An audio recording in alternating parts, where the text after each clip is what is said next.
Well, good morning, good afternoon. Great to see everyone. Thank you for joining the final Leadership Development Council of the year. My name is Christina Bopacelli, and I serve as the Senior Manager for Leadership Programs at NCHL. It's good to be here with all of you. We have a packed agenda today, and I want to give an opportunity for new members on the call. There's a couple of new faces here. If we can go around and just introduce yourself as we prepare for an awesome conversation. And then once you introduce yourself, popcorn it over to somebody else. I'll start with Ben. Hey, good afternoon, good morning, wherever you are. My name is Ben Forsyth. I am an organizational development consultant at Cincinnati Children's Hospital. I will popcorn it to, I'm going to go with Jessica just because I haven't seen her in a while. Well, thanks. It's good to see you, Ben. I Yeah. didn't realize we were all doing intros. Sorry, Christina. I could have kicked us off. It's nice to see you all. I'm Jess Beakley. I am the Senior Director of Learning and Development with UPMC, and also have the opportunity to be the chair of this Lens Leadership Development Council and interact with each of you each month. So I haven't had a chance to meet you. It's nice to meet you. And I'm going to pass it to one of my team members who's joining us today, Jennifer Kennedy. Hello, good to be here. My name is Jennifer Kennedy. I am a learning and development consultant on Jessa's team. I'm happy to be here. I was here, I want to say 2-ish years ago. I spoke about using podcasts as a tool in learning and development. Haven't been back since, but I'm excited to be here today to talk about this topic of coaching. Oh, and I will pass it to Diane.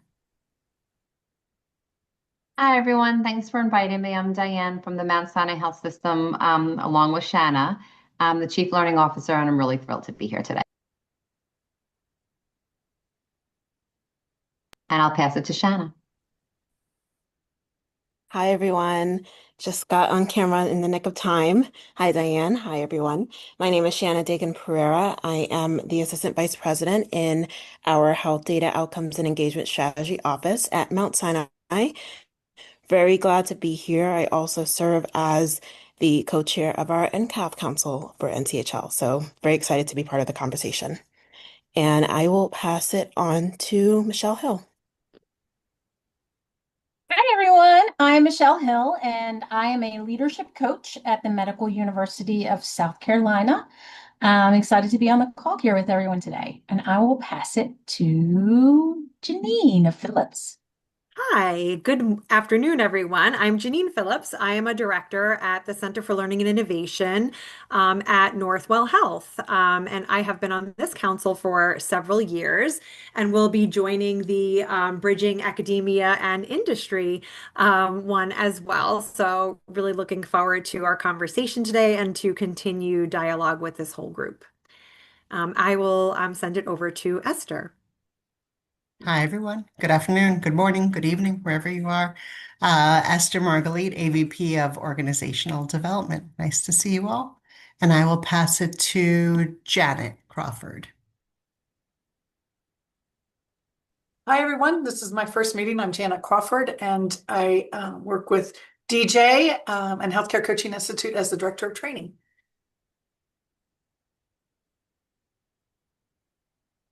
And I am to pass it to Karen.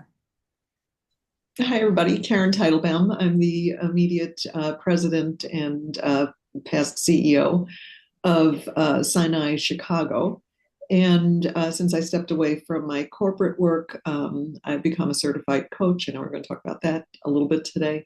So I'm founder of CEO Catalyst Coaching, and I also am an independent board director for privately held companies, all in healthcare. And I will pass it to Alexis. Did you go yet? Okay. I have not. Thank you so much, Karen. Hello, everyone. I'm Alexis Bailey. I serve as the Director of Training and Learning Management Systems with the Enterprise Office of Training and Impact at the Medical University of South Carolina. And I work with Dr. Deneen J. Fleming and also have the privilege of working with Michelle Hill as well. And it's a pleasure to be on the call with you all. let's see, who has not? Dr. Fleming, have you gone yet? I have not. I'll pass it to you. Good afternoon, morning, whatever it may be for you. I'm Deneen Fleming. I am the Associate Chief Officer for Training and Impact, as well as tenured faculty at the Medical University of South Carolina, and have the pleasure of working with everyone who has said it so far. But glad to be here today and always, and to see the work that continues. And I don't know who hasn't already, because as I'm trying to go and the screen is bouncing, I just don't want to leave anyone out. I'm very cognizant. So please chime in if you haven't, so that your voice can be added to the group, please. Hey everyone, this is Melissa Reifgeier. I'm the Executive Director of People Development at Cone Health.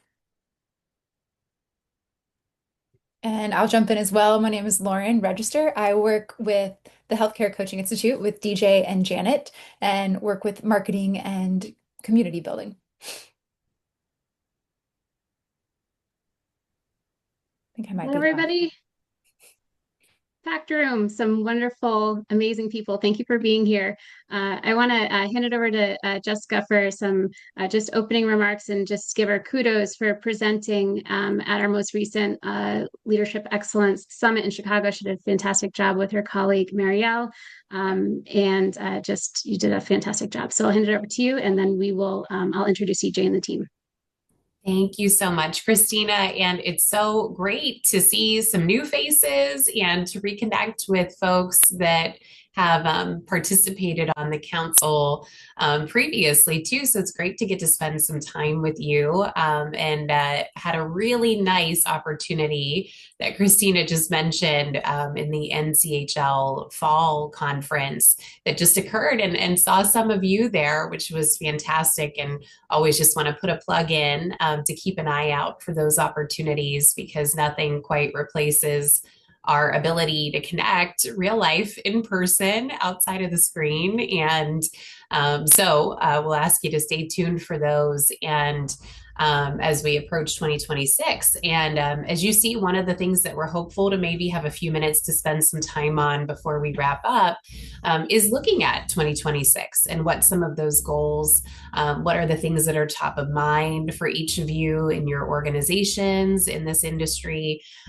what are we interested in focusing on in the coming year, and excited to have some discussion around that. But in the meantime, we've got some really exciting things on the agenda here related to coaching, which I think is always one of those most compelling topics that we talk about, and always interesting to see where everyone's at in their journeys related to coaching in their organizations. And so that is part of our opportunity, both to hear from DJ and then to also hear from a few of you to talk about examples in your organizations. I'm sure that will open up some really good Q&A as well. So I don't want to take any time away from that, and happy to turn it back to you, Christina, for an intro of DJ. Thank you, Jessica. I did just put in the chat, if you're interested in learning more about the competency model research that we're doing, that we just kicked off, feel free to reach out to that email, and I'll be sure to connect with you. But without further ado, I want to introduce DJ Mitch, my dear friend. She's did a fantastic job. She also presented at the Leadership Excellence Summit with Dr. Christina Bowen this past November, and did a fantastic job. She's brought a posse with her today. She brought her team. So we've got Lauren, her marketing guru, and then Janet, one of her directors here, already introduced herself. And then she has brought Karen to speak with us as well. But DJ leads the team at the Healthcare Institute. I've popped a URL for you to check out. DJ's been gracious enough to, as a standing friend of NCHL, to support our leaders across the enterprise between NCAF and USKIP and LENS coaching opportunities. And there are several coaching opportunities at different levels of engagement as we move into 2026. So feel free to take advantage of those opportunities. And she's about to talk to you about them. And then we'll move into the panel discussion. But I'll hand it over to you, DJ. Thank you so much. And when you stop sharing, I'll pull up my screen, which is going to be fun for me to talk with you all about some of the challenges I know you're facing. And one of the reasons we started the Healthcare Coaching Institute. And so I'm going to do this as sort of a narrative for a few minutes, and we'll go from this narrative into some of the challenges we've seen and what we're doing with it. So first, I'll tell you that I am a founding board member of the International Coach Federation and was its 6th president as we drove chapter development through what is now 172 countries throughout the world, out of 190 countries. And so I've been around for a long time, and Janet has been with us traveling for a long time. And we have stood up major culture initiatives, mostly in pharmaceutical and biotech, because I live in the Research Triangle Park area in North Carolina. And we've been about this business from technology companies to all sorts of professional sports, you name it. Healthcare was the latest adapting industry from my experience and my point of view. And there were a lot of reasons for that. One, it's matrixed in many ways in its leadership and its development of talent.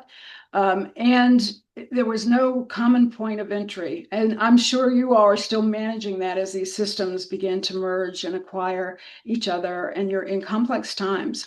And so I want to tell you a little bit of a story about the people here. On my left, on the left of your screen is Dr. Dale Waxman, who came out of Atrium and is in the Carolina Health System before that, which was renamed Atrium and is growing. And he came to us through a career transition. Dr. Mark Grindelwald, immediately to my right on the screen, my left in this picture, was one of the reasons we put a stake in the ground to start this Healthcare Coaching Institute, as he is with Carilion and had been a member, his company had been a member of the NCHL for a while.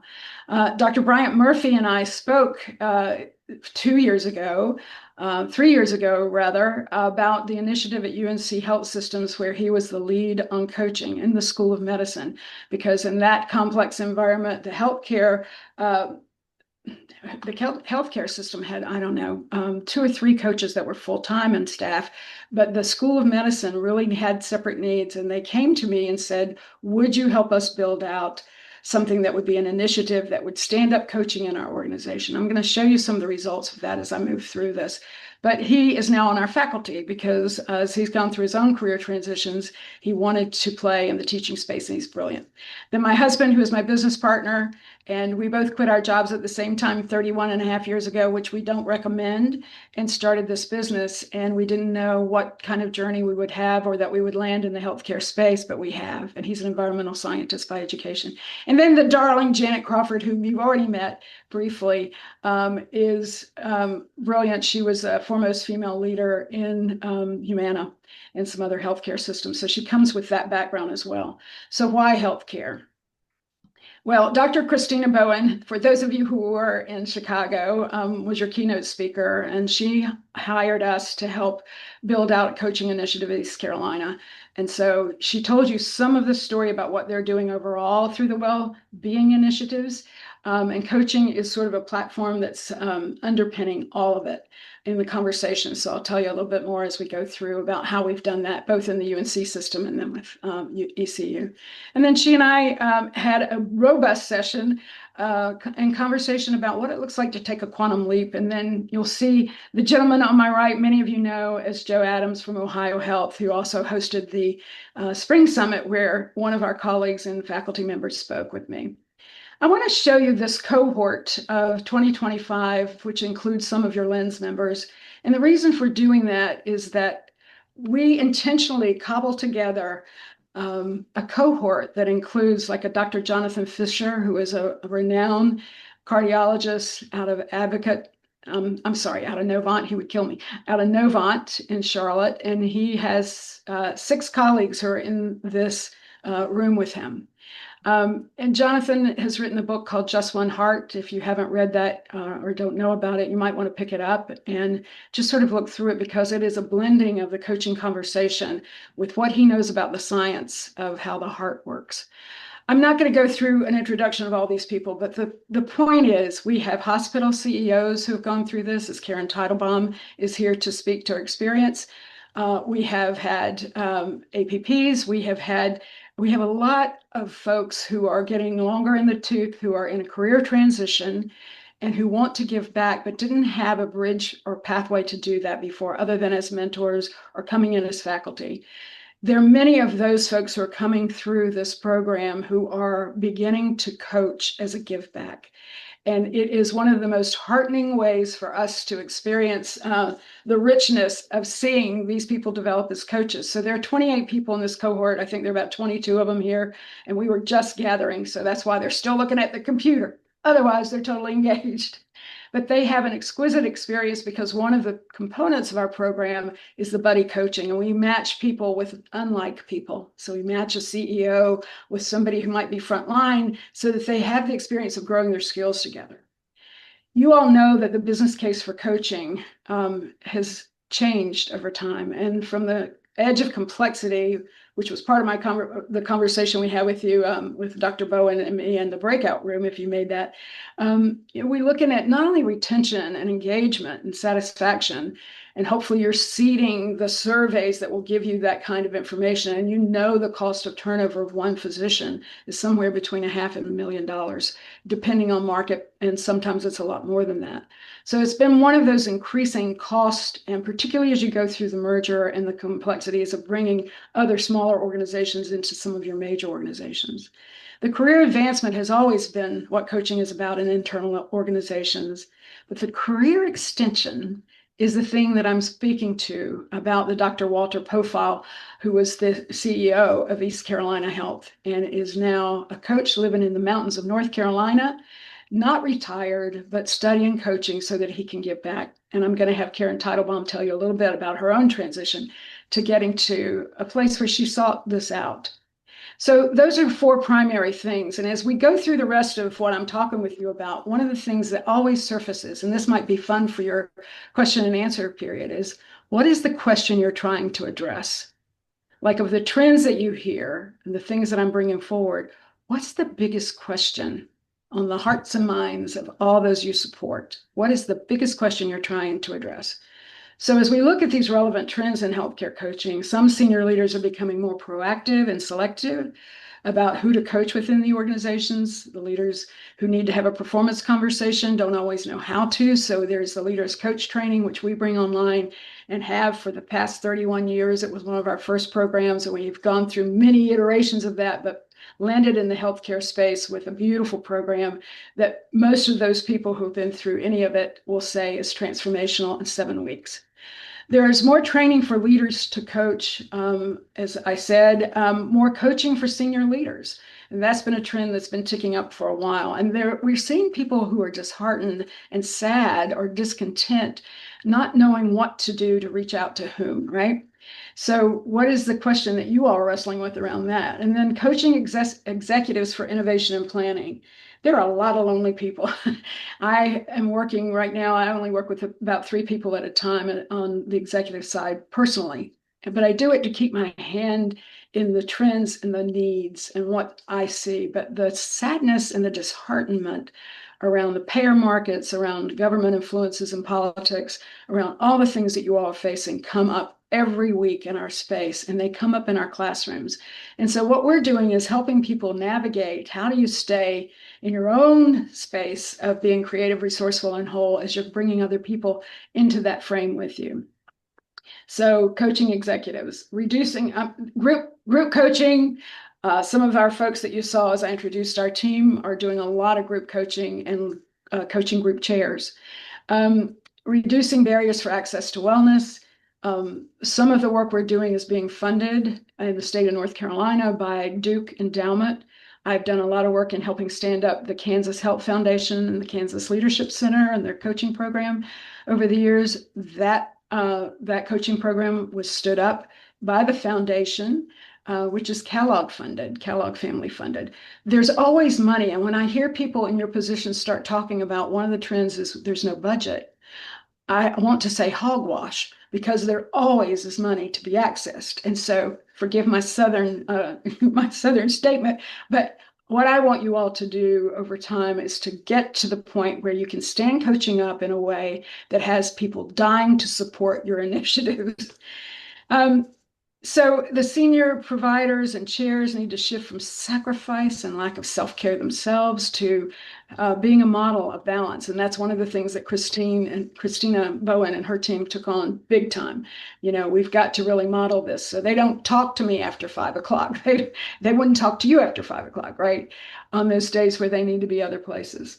Realize when to bring in professional coaches outside the organization. So at East Carolina, we coach on in a normal month, we coach 2 to 3 executives that need somebody other than the internal team, that is the support team for their teams.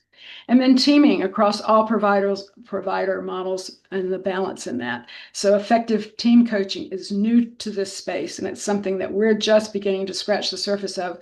Although I wrote the book on team coaching called Team Advantage, which was produced by Wiley in 2002, but I've been doing this personally and writing about it since 1994, but really proficiently since 1999. So the UNC, when I introduced Dr. Bryant Murphy, the UNC Faculty Affairs came to us and they said, we want you to help us build out this coaching thing. And I said, the first thing let's do is to create a journey map. Let's start with the end in mind. What do you want to do? And they said, well, we want to stand up a culture of coaching, and we want to see these capabilities for in-house delivery and a robust signature coach training program for 8 to 10 new leaders to be delivering by an internal team every 12 to 18 months.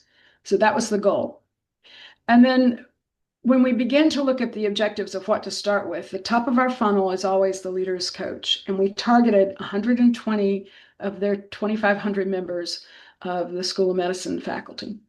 So those people were going to be recruited because of their influence, because of their visibility in the organization, and because they had most likely had the aptitude for being able to convert what they were doing as mentors and faculty members into coaching and having a coach approach. So they helped us frame what this became there. So what I want you to hear is that was 3 years ago, we started this initiative and we completed it. And so they have stood this up now. We trained 21 coaches, and through their internal coaching program, they've continued, and we inherited from the health system side, they already had about 18 coaches. So overall, what we understand now from some of their members who come back as alumni and teach with us or play with us in retreats, that they have 75 coaches throughout the whole healthcare system who are delivering their programs and their coaching, and they have wait lists of people who want to be coached by them. And for 35,000 people, that's a big deal. So they have done that, it's sustainable, and that's one of the things they were looking for. So you train the director, you support the internal coaching development by bringing people into professional training, you do the leaders coach training, and then you scale the coaching, and the group coaching is dynamic, it's underway. And then teams, we're just beginning to bring online and support, but they're our interest, and that's the place you start. We've worked with as many as 60 teams simultaneously in pharmaceuticals for Sanofi or Sanofi, depending on which way you say it. So we have a lot of research behind what we do and the effectiveness of coaching. But the Faculty Plus coaching role, this is something, by the way, you're going to get this deck as a PDF after we're done. So I'm not going to walk through the whole thing, but what they had to do was figure out how to compensate people in a Faculty Plus role and to present that to the dean. And the bottom line in all of this is that they were able to have the investment in coaching be something that those who went through it initially paid back in their time. So they would set aside time for doing that. But they became the mentors overall for what this has become inside that organization. And they're doing an amazing job of creating a culture of coaching, one conversation and one meeting at a time. So as you look at the Great Resignation and the quiet quitting, and I know this is true because I don't have a physician in my family practice that I've been seeing for 35 years because the physician left 2 years ago and they can't replace her in Cary, North Carolina. So it's not just a quiet quitting, because I'm watching all those people around, the nurse practitioners, et cetera, move in and out of that practice, but there's a not knowing what to do. So there's complete chaos, and the patient, and I'm a healthy patient, but the patient is feeling the result of all of this. And so how do you make sure that you're handling the internal organization in a way that reaches the general population? And I know that's one of your questions. So coaching is a great disruptor and tool for leading change, and it's often left out of the equation for change leadership and change management, but it's the first place we go. And so some of the large organizations, particularly pharmaceutical and bio that we've worked in before, start with the coaching conversations, the reason they bring us in, and we start with the research and we do one simple thing at a time. First, we run the listening sessions and we listen for what needs to be disrupted and what's the best way or method to approach that. And we create a journey map.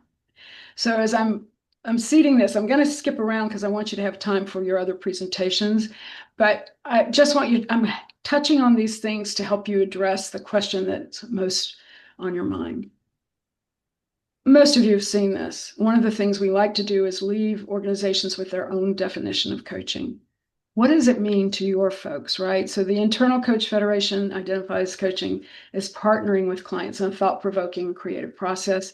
And I'm going to skip down to the next piece, which is that we consider people experts in their life, particularly the professionals you all deal with, as creative, resourceful, and whole. And so we come back to that a lot, right, Janet? Where we're looking at what is this person really dealing with and what would have them come to a coaching conversation to work through this. And so we begin to look at what are the themes and the questions that people have, and how do you help the leadership get ahead of that and address what you all would call the low-hanging fruit of what really needs to shift and change so that it all feeds together in this culture of coaching. We work with a competency development model, and we wrote a program 13 years ago because we did not set out, by the way, to have a coaching school. It's a lot of work. But we did it because we trained the change agents at Sanofi, and there were 25 of them, and we were sending them to other schools or recommending they go to, Columbia, where I wrote some programs, some other places, and they said to me, we don't want to go anywhere else. We want to study with you. So I essentially created a program and launched it with the change agents from that organization, which were first and second line leaders. But we said, if we're going to do this, let's create the program we would have wanted to attend if we were just going through coach training. And so it maps to all the competencies, but it's simply a pyramid that's built on humanity, who I am and who we are together, exploration in the simplest form, which is what is the truth in this moment that you're addressing, and innovation, what is possible. And so that's how we stacked all the competencies and mapped them for the intensives and the programs we teach. So the healthcare coaching programs we have for NCHL include leadership coach certifications. This year, we went beyond the level 1 program, which is what Karen Teitelbaum signed up for some time ago.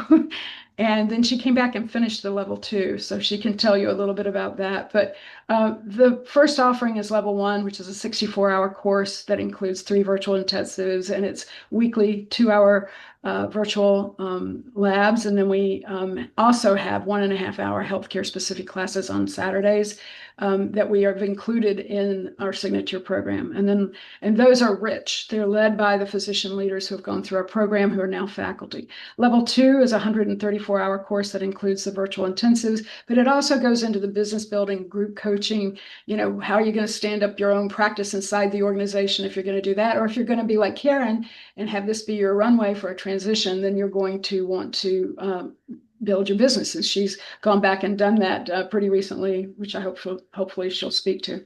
And then the Leaders Coach program, the certifications for this also include continuing medical education. So people are really compelled to come. And we have very few people who miss a class once they start. That 7-week course is taught in 2-hour courses or 2-hour sessions for 7 consecutive weeks most of the time, unless there's a big organization meeting. And they're always intact, except this year, we're offering you all the experience beginning in February to come to the program, to put your toe in the water for a special rate, which I'll talk about in a second. But I just want you to know these are the offerings. So you're going to see this afterwards, and Lauren's going to pop this information for the full brochure into the chat room with the rates for you all, which are going to be good through March 27th. By then, what we notice is a lot of people come to us that are the CEOs and those types who just look up one day and say, I've got to do this, and they come kind of last minute. But for you all who are planning, and for our relationship with Lens, which feeds money back into the organization, including our sponsorship of your conferences, we need your enrollment soon. And I'm not going to walk through all this because I want to move us along. But the leader as coach is new to you all. We typically go through and deliver 4 to 6 of these in an organization as we are training the coaches who come through our longer version program to become PCC level trained. And in doing that, what we do is partner with them in the teaching, and then we eventually license it in to the organization so that you all can carry it forward and teach it. It's one of the things that makes it sustainable as a coaching conversation. It's ideal for medical academic faculty, particularly academics, HROD, directors, chairs, vice presidents, you name it. So a little bit more about that. The Leaders Coach special offer for all of NCHL and the Lens members is $2,800. If you did this in an open enrollment in other places, you would probably be paying us $37.95 for that. So this is a one-time offer. We want to see if this flies, and we think it will. We start February 4th. I did share, DJ, I put the link in the chat for folks to follow up. There are the 2 options, and one of them, they can fill out the application to enroll, and the other is to email Barry Mitch for more information. But I'm curious if we can, just in the interest of time, I'd love to hear from your guest that you brought to share her personal experience. Yeah, thank you. So I will just turn it over to Karen for now. I will tell you that if you want information on what happened at UNC, Lauren is also plugging in an ATD piece that shows a journey map and what that's like. So begin to think about your questions that way. So Karen, your experience and why, I think they're interested. Why did you do this?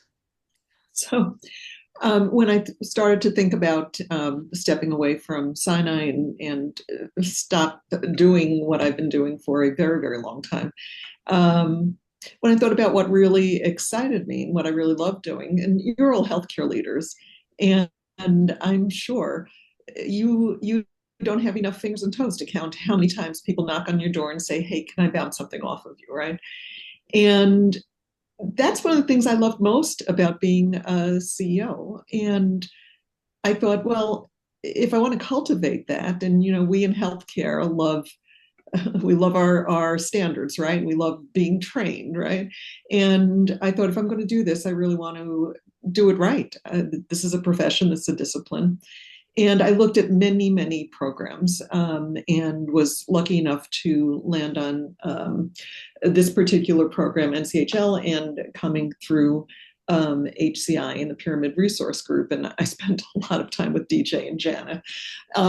So when I researched it, I looked at what was the faculty capability. How serious were they going to be in offering me what I thought was going to help me in this next phase of my profession? And for me, I needed flexibility because I was doing work with private companies and I was doing a lot of travel. And I will tell you, I took calls from I don't know how many countries. I think I said at one point to our cohort, I should have an award for most countries. And then I think one other big piece of the value, besides being a serious program on the path to certification, putting me in a position to start this practice, was the camaraderie of the cohort. These were all people in primarily healthcare, but also higher education. And these can be really lonely jobs when you're in these leadership positions. And so just to close out I just have a little portion today to close out my portion. I will tell you that the value of the cohort, which I think you all know, really helped to deepen, the buddy coaching, the one-on-ones. I still follow up with people from my cohort. And as I started this new chapter and continue, I've got a lot to learn. I also appreciate, just let me finish by saying, I've always appreciated, DJ, I don't know that I've said this to you. I know that I haven't said this to you. So I'm going to say it now with everybody as a witness. The fact that you and Barry and Janet are always, if I call, you always pick up the phone. And you always give me great advice. So it's really more than an episodic experience. I think that it's really been, it's become part of me and what I do. So thank you, DJ. back to you, Christina, because I know there are other people we want to hear from, and thank you. Thank you all. Thank you. Thank you so much for sharing and giving us an overview of who you are, what you do, and why you do it, and why it's so important. And that dovetails beautifully into the next part of this call, where we wanted to hear from our Lens members to talk about their experience in leading this at the organizational level. So today we have joining us Jennifer Kennedy from UPMC and Dr. Deneen Fleming from MUSC, and Diane Adams from Mount Sinai. So I'd really, as part of what we were looking for in this conversation is to learn about how coaching is going in your organization. We recognizing that the sustainability of these programs looks different over time. Sometimes it needs a refresh, sometimes it needs a reboot, sometimes it's doing fabulous, and we want to recognize and share what's going well. Our members learn best from you all, so thank you for sharing how coaching looks like in your organization. So with that being said, I'll open it up to you, Jennifer, first to give us your experience of what's going on in coaching at UPMC. Sure, thanks. Thanks for having me. I appreciate that. The approach that we took at UPMC was really supporting leaders and managers to use foundational coaching skills. So I was a certified coach through Duquesne University here in Pittsburgh a number of years ago, and then I subsequently got my ICF certification. And from then, I wanted to create a program that supported leaders and managers, and specifically, they are tasked with supporting and developing their team members, because we all know that that lends itself to engagement of teams and groups, et cetera. But one of the problems that we came across was that leaders, and I especially see this a lot when I develop and facilitate the program, are that leaders feel like they have to have all of the answers, like they have to know everything to share that with team members. And what we're asking through our coaching program is for them to take that step back, use the foundational skills of asking powerful questions, active listening, so that it kind of puts it back on the team member to develop their own ideas, kind of think through their processes, in other words, to help them grow and develop. So we created the first program, which is Coaching Skills for Managers. Primarily goes through two skills: asking powerful questions and the active listening. We really wanted just to give them that foundational tool set in order to support their team members. And then from there, I created a 3-part cohort series. Again, this is not a certification program for leaders, but it more so goes more into depth on those two skills. We introduced the GROW framework as a framework to organize how they have conversations with team members. So the ultimate goal for that particular program is to encourage leaders to not only wear the management hat, the feedback hat, but another tool set that they can have is the coaching a set of skills. And so we're providing that other way of operating and having conversations with team members so that they can support them in that way.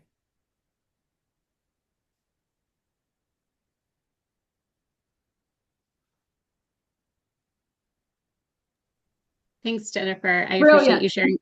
Yeah, I appreciate you sharing that. One of my favorite coaches, I will say, never answered one of my questions in his life. Not one. It's very jarring. It's not, well, I don't want to say jarring, because I've happened to me too. My manager was like, well, what do you think? I'm like, I came to you to tell me what to do. And so it really helps support that other individual to think through and develop and engage. So I even seen that with the feedback as well. It's a learning opportunity for the leaders to take a step back and realize they don't necessarily have all the answers, or there might be a variety of different answers and ways to approach a particular problem. And so that kind of innovative skill of listening to and hearing some other ways that could be approached is really powerful. Great, thank you. I'll hand it over to you, Dr. Fleming, for your thoughts. Sure. Good afternoon. And I'm going to just say, usually I ask if you want the politically correct or, you want but I'm just going to give y'all the other one anyway. It's very non-traditional in the sense of I've been at the Medical University of South Carolina for 17 years and really coming from undergraduate institutions and not medical at all. It was very different, especially looking from the framework of in academe and higher education and then going into academic medicine. And so what I know is this, there was something missing for me. There was something and there's no way I could tell other people how to do something that I wasn't willing to do or did not see.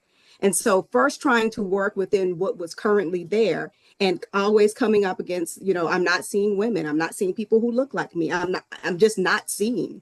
And everybody was happy to high five who was at the table, forgetting to ask who's missing from the table.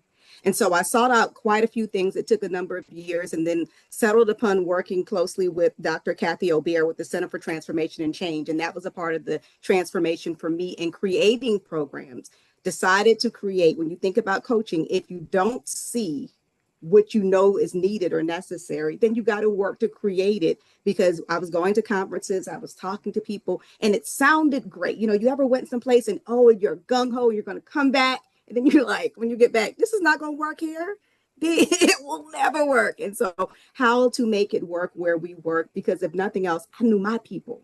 I knew what we were looking at, and looking at a university, looking at a hospital setting, and then also looking at the physician practice. And so creating what we didn't see. So I'm going to tell you the way that we really worked, and Alexis is on, as well as, thinking about some things that we've done over the years and fine tuning. We decided to go with a model that went with our strategic plan and strategy, and it's core, more, and leader. Core. When you first get there, everybody comes. What are the main things that you need to make sure people have? And how do you get involved? You get involved with orientation. You get involved in the grassroots when someone comes in and you're making sure, because that is how you attract folk. And then that's where you should be thinking about not only recruitment, but retention. And then more. That's for the people who want more, need more, who already come in saying, so I know I'm coming in at this level, but I don't plan to stay here long. Now, that also is a level where sometimes you have to look at people and say, and you probably shouldn't be here long because I don't believe it fits. Y'all will find out if you, spent some time with me. Fit is for support hose and Spanx and compression socks. We don't do fits. People need to be able to go into places, and we need to decide what works and what doesn't, where their best place is in space. And sometimes it's just not with us. Sometimes it's not in the area where they are. But you can't be thinking about your next if you're not working to perfect your now. And then we get to the leader component. Because just because a person has a leadership role, it doesn't make them, or they are promoted or go or grow into a role, it doesn't make them the best person for that role. So we're looking at this. And I have to say, when we started with the David J. and Catherine Cole Bright Leadership Academy, we looked at your model, and that's where I got hooked. And for me to be hooked, for us to get hooked, because we needed to make sure it was based and grounded in healthcare and leadership and what that looked like. But people had to grow up in that, especially if they're coming from other places. So when we think of consultation, it may be very non-traditional compared to others, because we think about people telling us what they need. It can't be one size fits all always. It has to be that, a department, a certain area can say, this is what's going on, and this is what we're finding happening. This is what's happening. And what can we do? And we work with the leaders and others within. Sometimes it's within those who are saying, the leader is the problem. How can we help? What can we do? Versus it just being generic. We actually work to script what is necessary specifically in those particular areas. Now, what we know is this: 2, 3, 5 folk in different areas can't do everything for everyone when you're looking at 30,000 people for us, or whatever your numbers may be. But really looking at the development, and and as I said, when the opportunity came, we are one area, Enterprise Office of Training and Impact. There are many across campus, across the area. Michelle is on, and other people doing other things, but really wanting to work in collaboration in the true sense. DJ, love your model, love that, and really looking at what you all are doing and how we can actually learn more in those areas, because it's necessary. Because at the grassroots, at everything that we do, for me, I'm going to say it in this way. We can talk about all the policies, we can talk about procedures, but if someone does not get it right, if what we do people don't like, there's an evaluation, there's an assessment, we can change. But at the core of what most of these people do, when you think of core, more, and leaders, with the people that we work with, and with many of you in that sense, if they don't get it right, if something goes awry, if they're not treating people well, people can lose their lives. That's serious.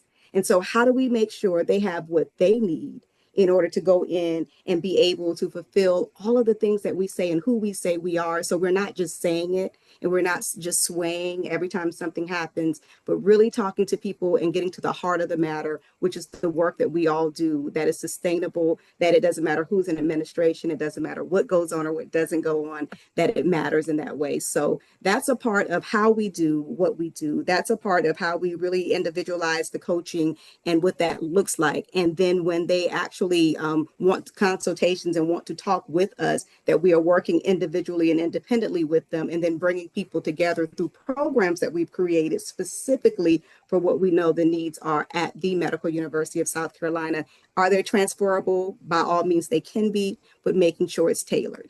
Thank you.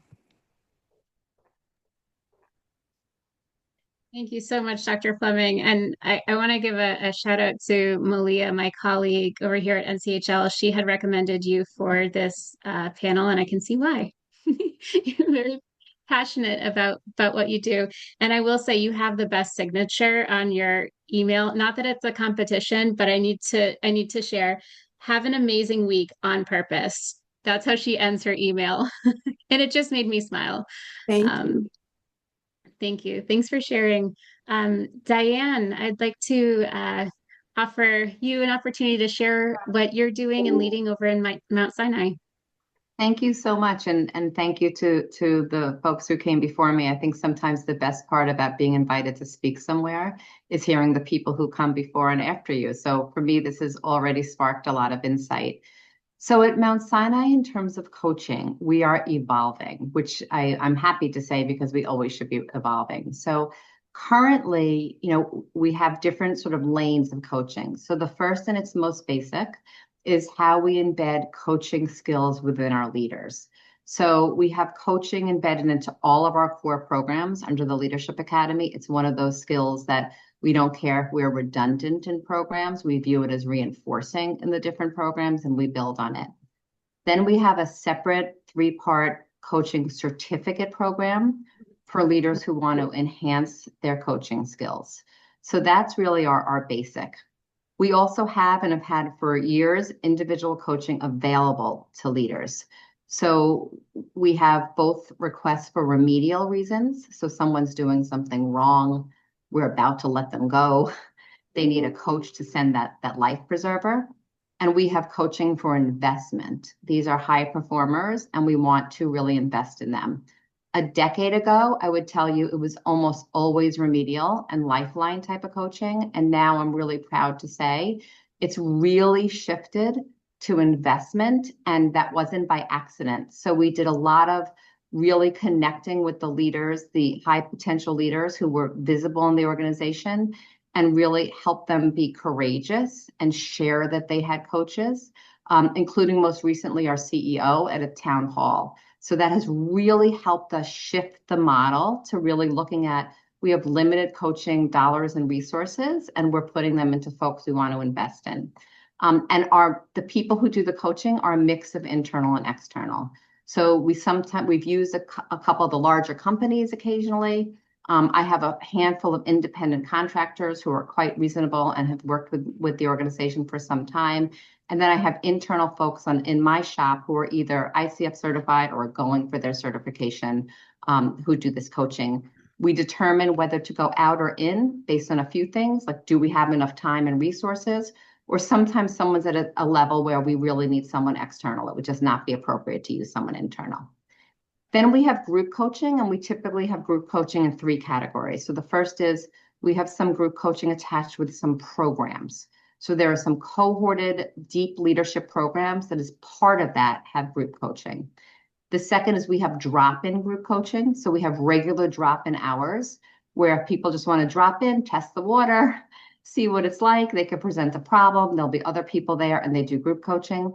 And then we have group coaching attached with our employee engagement survey. So we try to group by some similarity, and we never know the story until we open it up. So if the story is we have lots of nurse managers, if the story is we have people who are really struggling with how to increase psychological safety, whatever the story is, to the best of our ability, we group. We do not always find success that way. So sometimes our groupings are not around the stories. And then we're evolving. So we're now playing with this model of connecting, training people in the organization, particularly on the physician leadership side, to be coaches, peer coaches, and then even attach some dollars to that, right? So it would be much less money for people to use the coach, but it's really for self-referrals. So it's not for organization identified referrals. It's for someone who truly raises their hand. And then the final thing I just think it's worth noting is that 5, 6, 7 years ago, I have 2 levels of trainers in our shop. So we have the senior trainers who do facilitate our leadership courses and are also coaches. And then we have our more junior trainers who are more traditional trainers, right? Like they have the content and they teach a class. But in this day and age, like that's not okay anymore. With ChatGPT, could pump out facilitator guide in 3 seconds. Even if you are our trainer who've been here for 2 minutes and you've been in the field for 4 minutes, you have to train as a coach right now. You have to be a learning strategist. So if you're doing a patient experience course on narration of care, it's no longer here are the slides and I'm going to pump out the information. It's here are the slides and I'm going to coach this group to learn. So we're spending a lot of time even on our internal education staff to really help them bring coaching into their classes. So again, evolving structure, but that's sort of the structure that we're doing. Thank you. Thanks, Diane. And thanks for sharing the focus on the providers as well. And then how you're evolving in this day of ChatGPT and things like this. We do have 5 minutes left. I think, Jessica, if it's okay, we can maybe put goal setting for our first meeting in January, just to give that time, but then to give us time now for this last 5 minutes for open it up for any questions for any of our presenters that you may have. You feel free to unmute yourself and ask away. Maybe I'll get us kicked off. Oh, sorry, Alex, you go ahead. Well, I just wanted to, in addition to what Dr. Fleming said, I wanted to give you guys a little information on the coaching program at MUSC. Just so you guys have some more background, and if you have questions, we can always collaborate. But we do one-on-one coaching with leaders. They come to us through different venues. We do group coaching with leaders through our leadership academies. We do team coaching with leaders and their teams or parts of their teams, depending on, who they are. Our coaches are ICF certified coaches, so we go through that. We use and look at the kind of like the what's possible, where are you at, and then how do you look forward in this. And so we've started doing a lot of, and we have 2 full-time coaches, and we have 2 coaches that one is a faculty member, a doctor, a physician, and one is in charge of director of the leadership programs in the university side. So we kind of have a mix of like part-time and full-time coaches here at the Medical University of South Carolina. And then we have sorry, I just lost my thought. And so we keep growing this program. And then we also are now offering coaching supervision so that our coaches are looking at, how they're showing up and how, because it is a lot for them, right, to have the same type of conversations and so we're now offering coaching supervision too, to kind of keep a space for the coaches as well.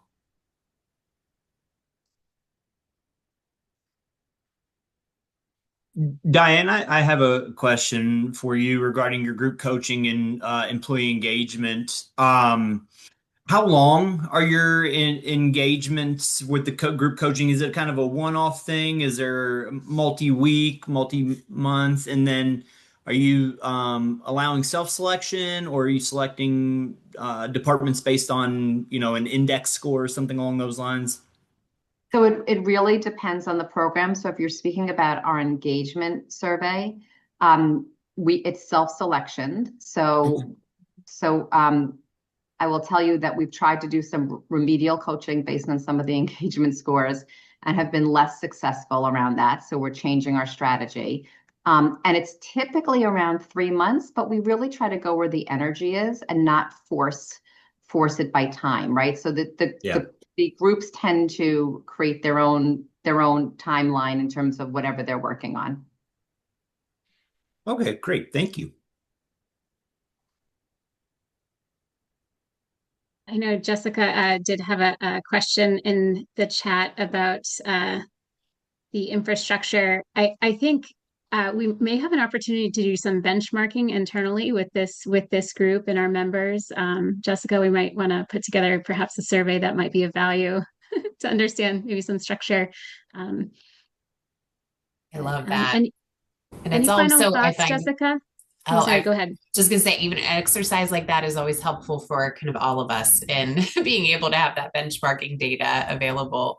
I know this was a jam-packed session, and I'm so grateful for all of you, those who participated on the panel, for DJ sharing with us, and really great engaged questions. And really appreciate all of your time and energy in this, and hoping to see you as we roll into 2026 and continue to have these really good conversations. So hopefully you stay tuned in, and I can't remember exactly when we're going to see you next. Christina probably knows. Is it January? Yeah. I don't know, but soon. Yeah, thank you. Yeah, so January 21st will be our next meeting. And just as a heads up, I sent the prospectus, but we will have our council structure format will slightly change for next year. We will have 4 meetings in the entire 2026, 2 at the beginning of the year, 2 at the end of the year. The summer is going to be reserved for summer workshops, all council calls, learning labs, things like this, more kind of hands-on things. So you'll notice a change there. And then Janine, feel free to ask the question if it's like 30 seconds. If not, maybe we can circle back with everyone. Yeah, I mean, it really, everybody did such a great job. So thank you. Very, very sparked a lot of ideas. Just curious, with the group coaching, is there a specific framework that you use? And if you can talk a little bit about like how you track outcomes and the things that you're trying to achieve.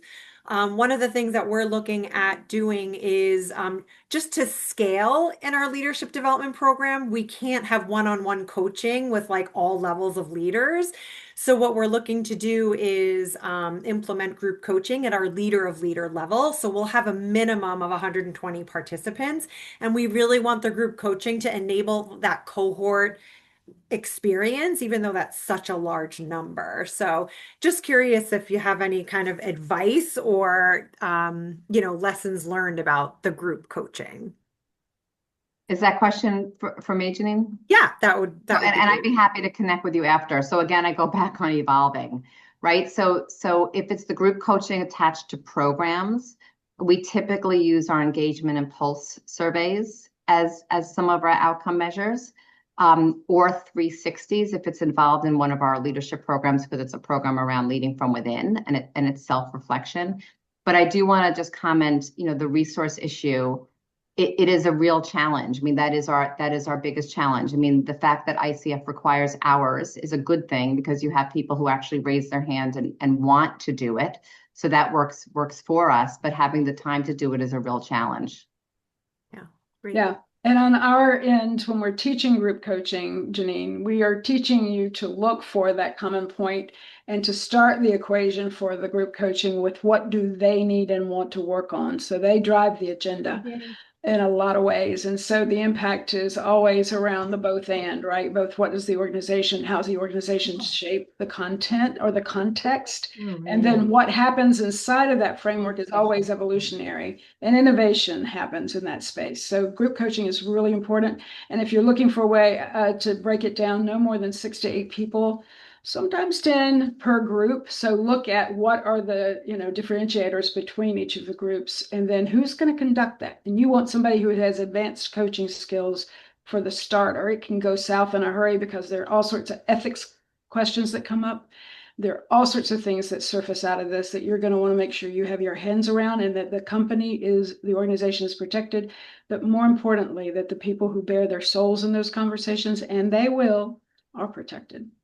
Yeah, that's wonderful advice. Thank you so much. So it's not about kind of having topics and saying this is our curriculum within this program and this is what our coaching is going to look like. It's all organic according to the needs of that group, and obviously based on their development, like their assessments and so forth. Yeah. And you will see they're going to pull through all the other things you're working on anyway. And sometimes you can have group coaching to support a program, even the coaching skills training program, that is specific in its intention. But what happens in the space after the intention is set is what you're really dealing with. And you have to be prepared for that. They will bring everything if they trust you. And Great. Some of that's sticky. I'm sure it is. Well, Thank you. Thank you all. Thank you all so much. Everyone was so generous with their time and sharing their expertise. It was great to see everyone. I hope you have a wonderful rest of your year and look forward to seeing you next year.